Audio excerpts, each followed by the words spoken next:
graphing reciprocal trig functions. So we've seen these functions already, cosecant, secant, and cotangent, and now we're going to graph them.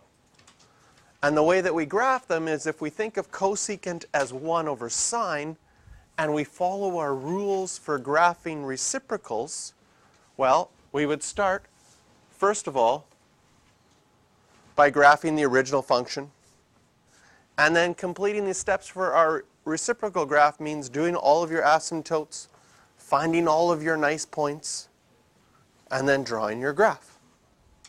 So what does that look like? Well, there's our sine graph.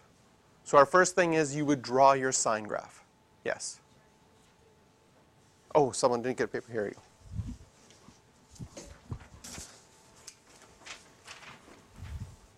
So if we draw our sine graph to start with, step 1 is doing all of our asymptotes. So if we look on our graph, we're going to have vertical asymptotes wherever the y values are equal to 0. So we can start drawing them in.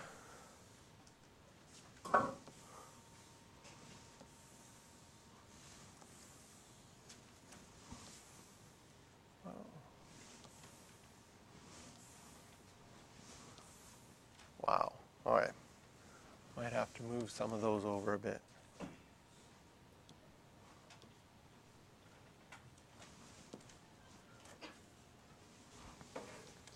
There we go.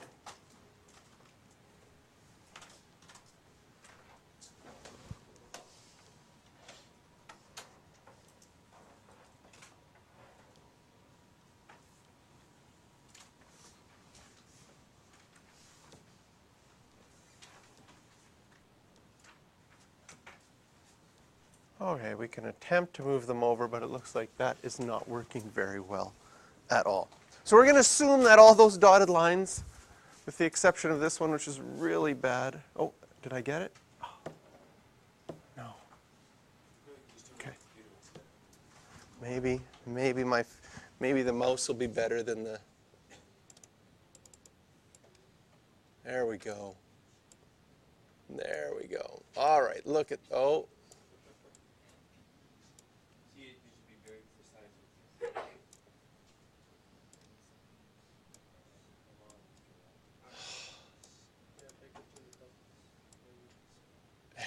Oh, the excitement. Those are my people. Don't mess with them. How do you get rid of your people? I'm clicking. There we go. All right, so we can label each of these negative pi over 4, negative 3 pi over 4, negative 2 pi, not over 4, I don't know why. X equals negative pi, x equals 0, x equals pi, 2 pi, 3 pi, and 4 pi. Will we have an asymptote, a horizontal asymptote, at y equals 0? No, because it doesn't go up. No in this case, because our graph would have to go to really, really big values or really, really big negative numbers, and it doesn't. Our graph stays between negative 1 and 1. So after we're done our asymptotes, the next thing we do is we look for nice points. 0, 1. Well, zeros are already your asymptotes. But here's a nice point, because if you took that point, which happens to be at pi over 2 comma 1, and I'll label it for now, where would the reciprocal point go? Pi over 2 comma 1 over 1, which would stay the same. Can you see that all the points where the y value is 1 are going to stay the same? And all the points where the y value is negative 1. Because it would become 1 over negative 1, and that still is negative 1. Those would stay the same. If I think about my sine graph, I know that at pi over 6, sine is a half. What would the reciprocal of that point be? 2 over 1. So I know that at pi over 6, I now have the point, comma 2. Does it make sense that wherever it's a half, the reciprocal would be 2? And we have a lot of points. If I go across here, I'm going to have a lot of points that are a half, that are going to become 2. What's going to happen to points where it's negative a half? It's going to become negative 2. So I have also a lot of points that are negative a half that I can imagine going to negative 2. Now the reason I did the points that are at a half and negative a half is because having that original point and the asymptotes, you might not know which way should I go towards my asymptotes. Should I go up or should I go down? And now that we've done the half, we can see that our graph of cosecant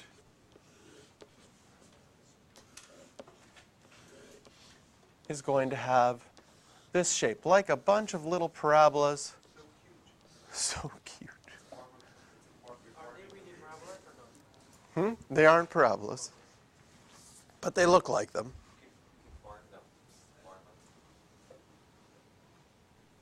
And there's our graph of cosecant.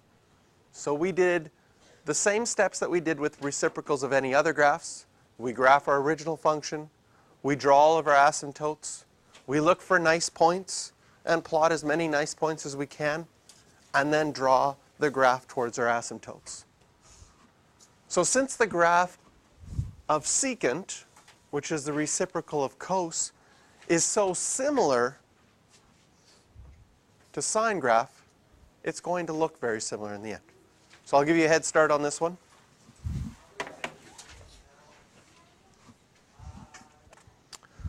Okay, how did you do? Were you able to find these as your nice points?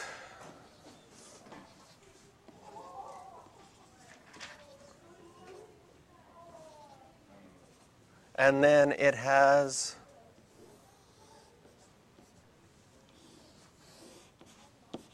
make sure you didn't forget arrowheads.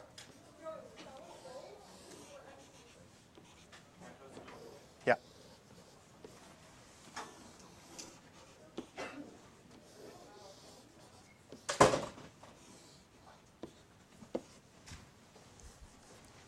And then we have the graph of secant. So the graph of cosecant and secant are very similar. I mean, domain and range are the same, and the shapes are the same. They're just translations of each other left and right. What gets interesting is the cotangent graph. And the reason the cotangent graph is interesting is because cotangent is 1 over tan. So here's our tan graph already graphed for us so that we can draw our reciprocal. But cotangent is also what over what?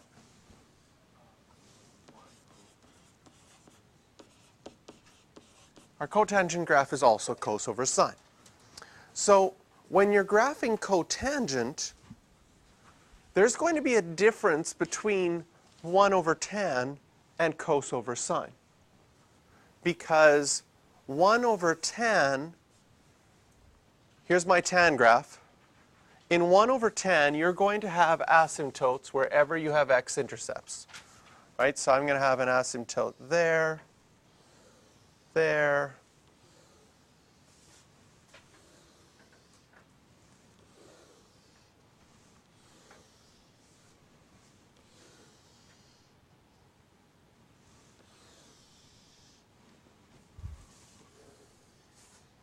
there we go. So we have asymptotes wherever tan is equal to 0. And you might notice that these points, 2 pi, pi, 0, pi, 2 pi, 3 pi, and 4 pi, where it's equal to 0, they're also the places where sine is equal to 0. So that makes sense to have asymptotes there. What becomes interesting with these graphs is tan has non-permissible values because it already had asymptotes. But those non-permissible values aren't in cos over sine. So we're going to figure out how we're going to deal with that. First of all, so the cotangent graph is interesting for a couple of reasons. First of all, for its asymptotes, these are going to be the only asymptotes of cotangent. So the asymptotes that tan has, they're not part of the cotangent graph.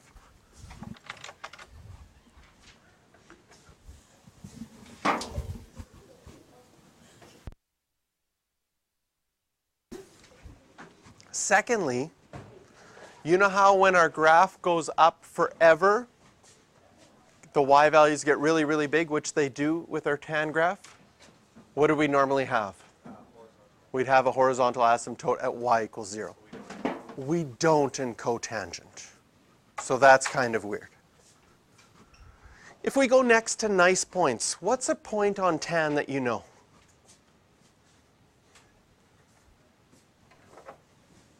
What's the coordinates of this point right there? Think of your unit circle. Pi over 4, comma, because tan of pi over 4 is 1. What's going to happen to that point? It's going to become 1 over 1. It's going to stay the same. So does it make sense that all of your pi over 4s that are equal to 1, they're going to be nice points that are going to stay the same? And similarly, all the values, all of the values where tan is negative 1, they're going to stay the same.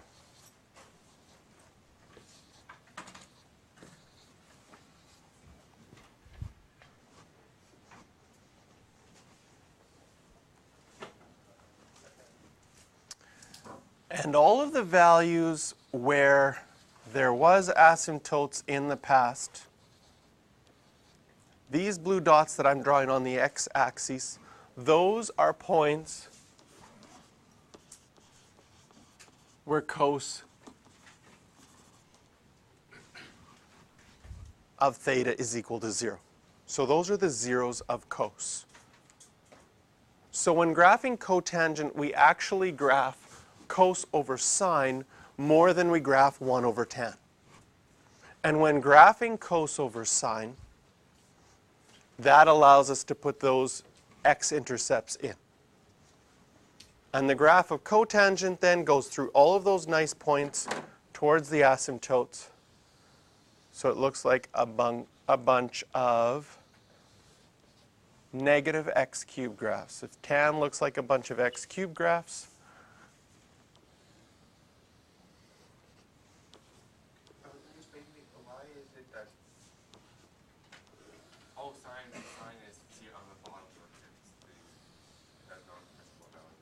yeah.